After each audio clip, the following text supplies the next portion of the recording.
Hello everyone, this is Anjali और स्वागत है आपका मेरे चैनल लर्न विद अंजलि में। इस पर्टिकुलर वीडियो में हम बायो इंडिकेटर से रिलेटेड कुछ मल्टीपल चॉइस क्वेश्चंस देखेंगे, साथ में हम एक्सप्लेनेशन भी देखेंगे।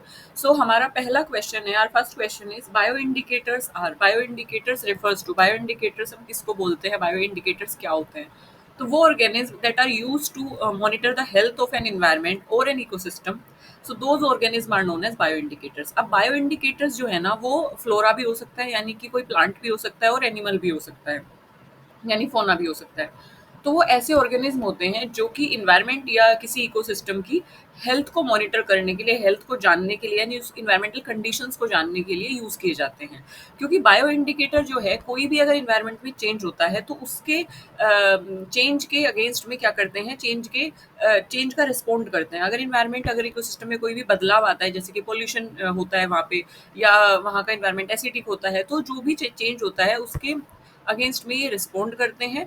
एंड इस तरीके से पोल्यूशन को एसेस करने में और इकोसिस्टम की हेल्थ को एसेस करने में काफ़ी मददगार साबित होते हैं।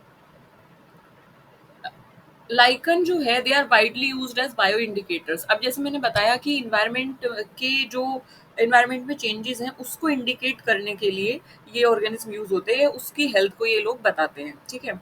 अब जैसे लाइकन की हम बात करें, लाइकन क्या है? लाइकन जो है सिम्बायोटिक एसोसिएशन है एल्गी और फंजाई का। अगर इस पर शॉर्ट वीडियो होगी तो मैं पिन कर दूंगी आई बटन में। लाइकन बायो इंडिकेटर के तौर पे यूज किया जाता है, बट ये किस इन्वायरमेंट में किस चेंज को बताता है? तो ये बताता है एयर पोल्यूशन को। लाइकन जो है वो सल्फर डाइऑक्साइड के अगेंस्ट क्या होते हैं, हाईली सेंसिटिव होते हैं।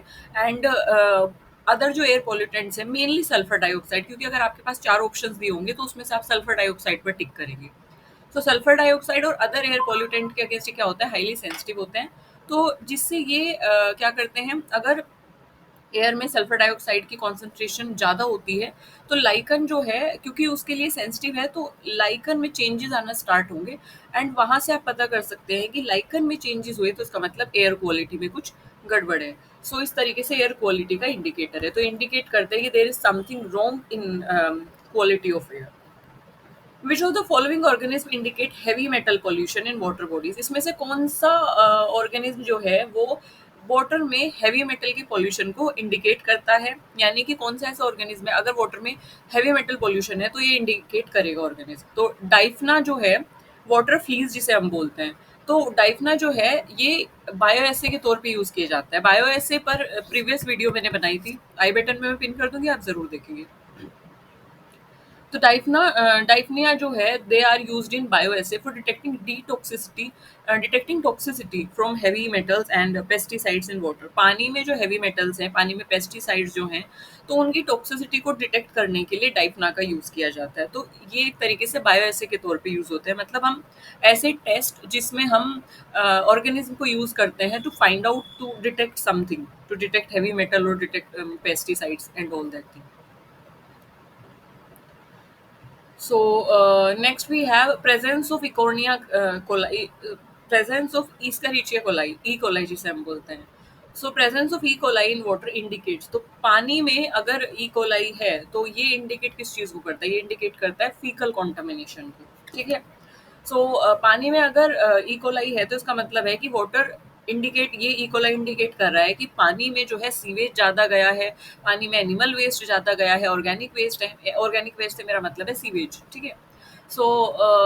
It suggest contamination by sewage, animal waste and a risk of water borne disease. तो वहाँ पे जो है सीवेज, एनिमल वेस्ट और ये सारी चीज़ें प्रेजेंट है, जिसकी वजह से ई कोलाई वहाँ पे प्रोड्यूस हुआ है, और ये इंडिकेट करता है कि वहाँ पे फीकल कॉन्टामिनेशन है। Amphibians are considered good bio indicators because, amphibians जो हैं जैसे कि फ्रॉग, तो एम्फीबियंस जो हैं ये अच्छे बायो इंडिकेटर क्यों कंसीडर किए जाते हैं? क्योंकि इनकी स्किन जो है परमेबल होती है and dual life make them sensitive to environmental change. अब एम्फीबियंस होते क्या है, सबसे पहले तो आप ये जानिए। एम्फीबियंस वो ऑर्गेनिज्म होते हैं जो लैंड पर भी सर्वाइव करते हैं और वाटर में भी सर्वाइव कर लेते हैं। इसलिए इनकी लाइफ को कहा गया ड्यूअल लाइफ। ड्यूअल मतलब पानी में भी सर्वाइव कर लेते हैं और लैंड पे भी सर्वाइव कर लेते हैं, जैसे कि फ्रॉग। तो इनकी स्किन जो है वो परमिएबल होती है और ड्यूअल लाइफ इनकी होती है, जिसकी वजह से ये सेंसिटिव होते हैं बहुत सारे इन्वायरमेंटल चेंजेस के। मतलब अगर लैंड में कोई इन्वायरमेंटल चेंज है उसको भी ये डिटेक्ट कर लेंगे, और अगर पानी में कोई इन्वायरमेंटल चेंज है वो भी उससे भी ये क्या हो जाएंगे, सेंसिटिव हो जाएंगे, उसको भी ये डिटेक्ट करने में हेल्पफुल होंगे, क्योंकि उसके लिए भी ये सेंसिटिव है। तो एम्फीबियंस की सेंसिटिविटी जो है वो टॉक्सिन्स के टुवर्ड्स होती है, वाटर में जो प्रेजेंट है, एंड एयर में जो टॉक्सिन्स प्रेजेंट है उनके टुवर्ड्स एम्फीबियन की सेंसिटिविटी होती है। तो makes them reliable indicator of ecosystem health, और ये ही इसको एक ट्रस्टवर्दी इंडिकेटर बनाता है इकोसिस्टम की हेल्थ को जानने के लिए।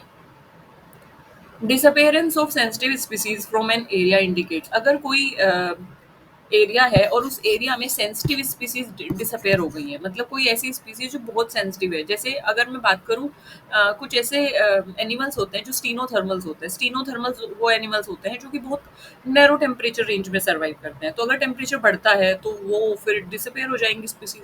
तो ऐसी स्पीसीज जो बहुत सेंसिटिव हैं किसी भी इकोसिस्टम के टुवर्ड, किसी भी चेंज के टुवर्ड, तो उनका डिसअपेयर होना क्या इंडिकेट करता है? ये इंडिकेट करता है कि इन्वायरमेंटल डिग्रेडेशन हुआ है या वहाँ पे पोल्यूशन हुआ है। सो सेंसिटिव सेंसिटिव स्पीसीज जैसे कि लाइकन है, एम्फीबियंस है, तो ये ऐसी स्पीसीज है जो अगर इन्वायरमेंट में कोई भी चेंज होता है तो इन पे सबसे पहले असर पड़ता है, ये उसको डिटेक्ट कर लेती है। मतलब ये अगर इन्वायरमेंट में चेंज पड़ेगा तो ये इन पे भी एक असर पड़ेगा, कहने का मतलब ये है। So this is the meaning of sensitivity. तो ये बहुत जल्दी उसको सेंस कर लेती हैं। तो अगर ये डिसअपेयर हो जाती हैं ऐसी स्पीसीज, तो इसका मतलब है कि इन्वायरमेंट में बहुत ज़्यादा डिग्रेडेशन हुआ है और पोल्यूशन हुआ है, एंड इन्वायरमेंटल क्वालिटी जो है वो डिक्लाइन हुई है। Which of the following is used as a bio indicator for organic pollution in water? Water में ऑर्गेनिक पोल्यूशन को डिटेक्ट करने के लिए हम किस ऑर्गेनिज्म को as a bio indicator use करते हैं? तो डायटम्स का यूज किया जाता है। डायटम्स जो हैं वो एल्गी का टाइप है, so they are diatoms algae हैं, and they are very much sensitive to nutrient level and pollution. So algae जो हैं वो बहुत सेंसिटिव हैं टुवर्ड अगर न्यूट्रिएंट पोल्यूशन वाटर में हुआ है तो। सो ऑर्गेनिक पोल्यूशन की हम बात कर रहे हैं तो मतलब कि क्या नाइट्रोजन, कार्बन, नाइट्रोजन और कार्बन या सल्फर, तो इस तरीके का अगर एलिमेंट्स जो है वो वाटर में प्रेजेंट है, यानी कि अगर न्यूट्रिएंट पोल्यूशन हुआ है, तो ये रिफ्लेक्ट करता है कि जो डायटम्स हैं वो वहाँ पे बहुत ज़्यादा प्रेजेंट होंगे। ये तो and it reflect water quality changes, और ये दर्शाएगा कि पानी में जो है वो कुछ चेंजेस आए हैं रिलेटेड टू ऑर्गेनिक पोल्यूशन या फिर न्यूट्रिएंट लेवल। सो इसका एक केस मैं बताती हूँ जो कि वेस्ट बंगाल में हुआ था। एल्गी का नाम है इकोर्निया क्रेसिपिस।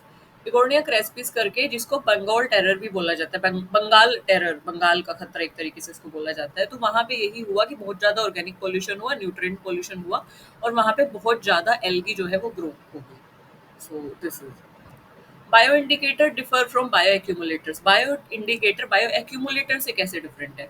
अब बायो इंडिकेटर ये दो शब्दों से मिलकर बना है, बायो प्लस इंडिकेटर। तो यहाँ पे इंडिकेट किया जा रहा है, मतलब कि इन्वायरमेंट की हेल्थ को जो दर्शाते हैं, बताते हैं, उनको बोला जाता है बायो इंडिकेटर्स। जबकि एक्यूमुलेटर नाम से पता चल रहा है ये कुछ तो अपनी बॉडी में एक्यूमुलेट करते हैं। तो एक्यूमुलेटर स्टोर करते हैं पॉल्यूटेंट्स को, और इंडिकेटर दिखाते हैं, शो करते हैं द इफेक्ट ऑफ पॉल्यूटेंट। ठीक है, एक्यूमुलेशन का मतलब होता है स्टोर करना, तो एक्यूमुलेटर स्टोर करते हैं पॉल्यूटेंट्स को, और इंडिकेट का मतलब होता है दिखाना या दर्शाना। तो इंडिकेटर जो है वो पॉल्यूटेंट का इफेक्ट दर्शाते हैं। सो बायो इंडिकेटर जो है वो इन्वायरमेंटल स्ट्रेस को दर्शाते हैं, और बायो एक्यूमुलेटर जो टॉक्सिन्स है अपने टिश्यू में उसको कॉन्सेंट्रेशन को एक्यूमुलेट कर लेते हैं, या तो कॉन्सेंट्रेशन बढ़ा देते हैं, बढ़ जाती है उसकी कॉन्सेंट्रेशन जब जब वो अपनी बॉडी में उसको एक्यूमुलेट करते रहते हैं। तो fish kills in river are an indicator of, अगर पानी में मछली की डेथ हो जाती है, अगर फिश मर जाती हैं तो पानी में, so it is an indicator of what? ये इंडिकेटर है कि एक्सेसिव जो है न्यूट्रिएंट एनरिचमेंट हुआ है पानी में, जिसकी वजह से यूट्रोफिकेशन हुआ है। यूट्रोफिकेशन पर एक डिटेल वीडियो है, आप एक बार उसको चेक करेंगे। सो यूट्रोफिकेशन हुआ है पानी में, एंड इसके अलावा यूट्रोफिकेशन जो है ऑक्सीजन डिप्लीशन उससे हो जाता है, जिसकी वजह से फिशेस की डेथ हो जाती है, क्योंकि फिशेस को सर्वाइव करने के लिए ऑक्सीजन की रिक्वायरमेंट होती है। Classic example of bio indicator of pesticide pollution, अगर पेस्टिसाइड पोल्यूशन हुआ है वाटर में या फिर पर्टिकुलर सॉइल में या लैंड एरिया में, तो कौन सा बायो इंडिकेटर इसके लिए सेंसिटिव है, कौन सा बायो इंडिकेटर इसको दर्शाएगा? बाल्ड ईगल जो है, बाल्ड ईगल की जो पॉपुलेशन है that decline due to DDT.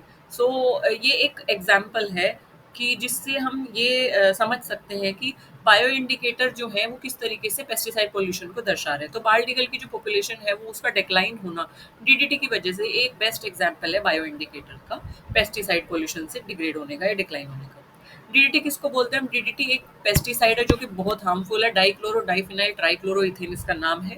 DDT जो है वो एग शेल की थिनिंग करता है। अगर मान लीजिए कि डीडीटी एनिमल की बॉडी में एंटर करता है, बाल्ट ईगल की हम यहाँ पे बात करें, उसकी बॉडी में एंटर किया, तो उसके जो एग है, एग जब वो ले करेगी, फीमेल ईगल जो है वो एग ले करेगी, तो उससे एग शेल की थिनिंग डीडीटी कोज करता है, और जिसकी वजह से shows it impact as a pesticide pollutant. और जिसकी वजह से क्या होगा, एग शेल की थिनिंग होगी, तो उनके जो आगे ऑफस्प्रिंग होगी उनकी डेथ हो जाएगी, बेबीज की डेथ हो जाएगी, जिसकी वजह से उनकी पॉपुलेशन सर्वाइव नहीं कर पाएगी फर्दर। तो ये दर्शाता है कि किस तरीके से पेस्टिसाइड जो है वो पॉपुलेशन को डिक्लाइन करने के साथ साथ हेल्थ पे इम्पैक्ट डालता है, even also on animals health.